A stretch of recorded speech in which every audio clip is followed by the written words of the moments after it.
Good morning, Mimi. How are you doing today? I'm doing great. How are you? Absolutely fantastic. I've been so excited to talk to you about this because, this is my lifestyle. I'm all about herbs and what you can do with it. But one of the things that you do, and listeners need to understand this right from the very beginning, you educate us in a way as to why that herb might be in that particular dish that you're making inside the kitchen. Cayenne peppers, I had no clue. But now I'm smarter as I go into that kitchen.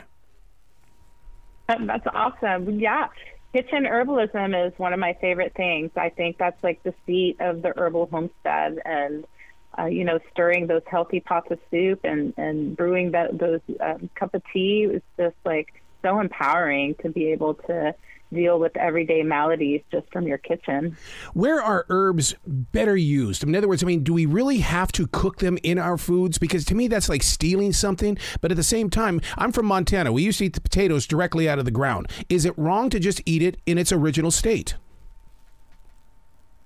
Well, a lot of herbs are eaten in their original state, but sometimes in an effort to preserve the herb for long-term use or to make it shelf-stable, or sometimes to potentiate. An herbalist might make a tincture or make like a syrup or an infused vinegar, a lot of these remedies I wrote about them in the book.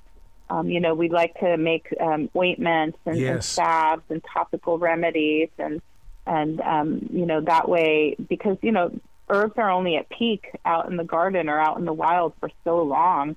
And so you're going to have to do something with them if you want to have access to that herb through the year. I'm blown away at how many people are buying herbs right now to prepare themselves for what's about ready to happen, which are the winter dark months. And they believe inside their hearts that herbs are the healthiest, most healing way to make your way through that winter storm.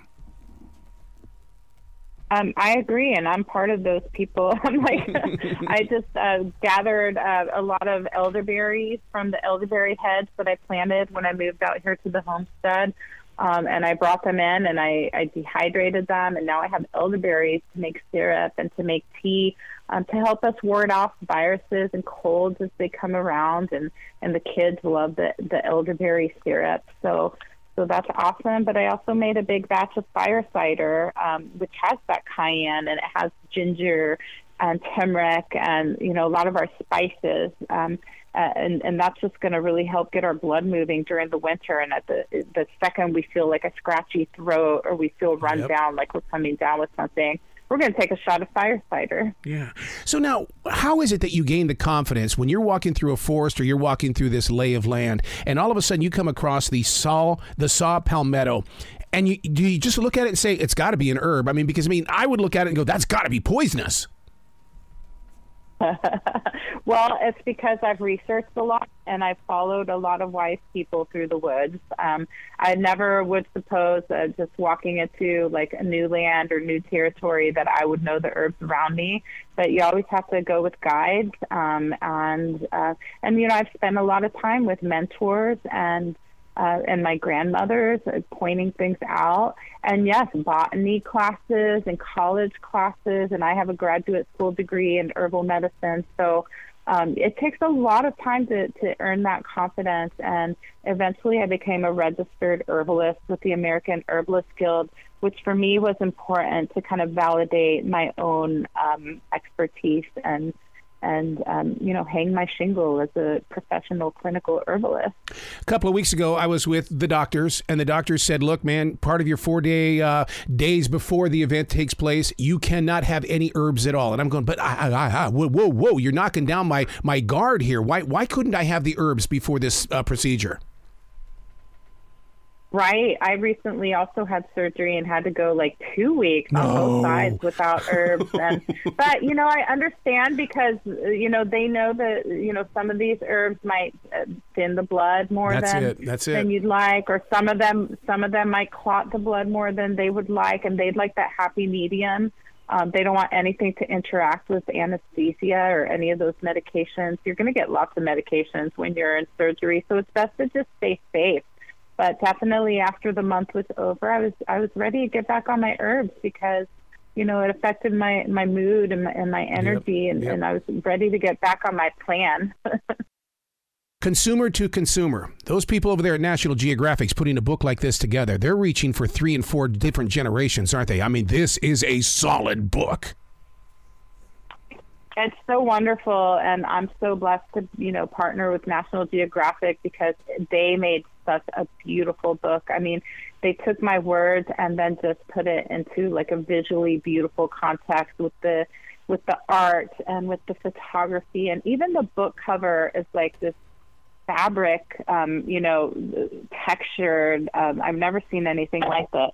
It's just such a beautiful piece. But they also have fact checkers and writing coaches and things. I just felt really well supported by National Geographic, and I'm just so fortunate to have partnered with them for this work.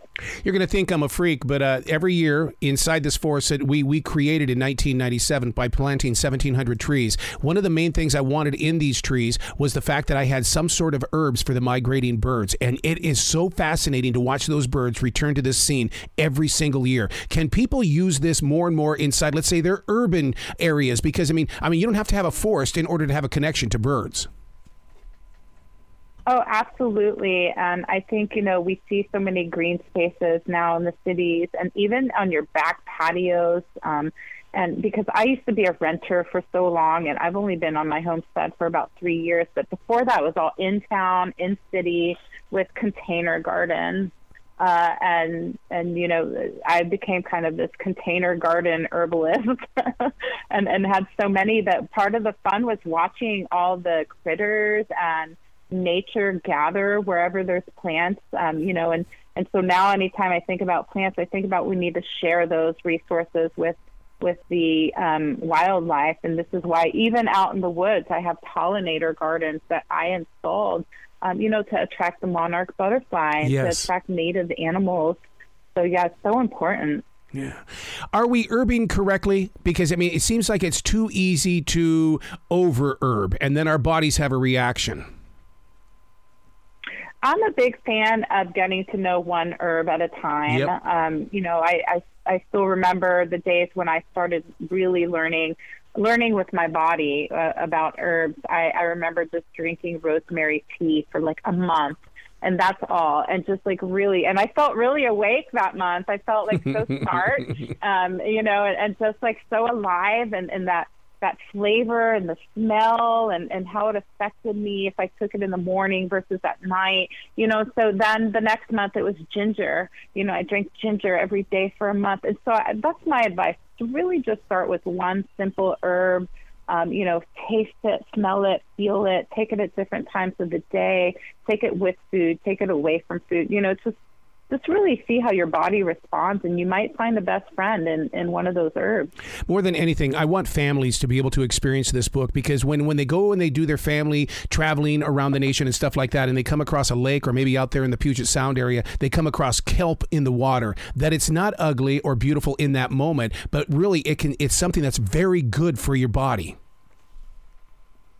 Right. It's so rich in minerals. Yes, it is. Kelp, both kelp and nettles, which I also wrote about in the book, is like so nourishing for the body. It's so good for our organs and our thyroid and our, it's just profoundly, it's food, but it's also health and important tonic for the body. Where can people go to find out more about you, Mimi, and more about this book? So my website is mimiPrunellaHernandez.com.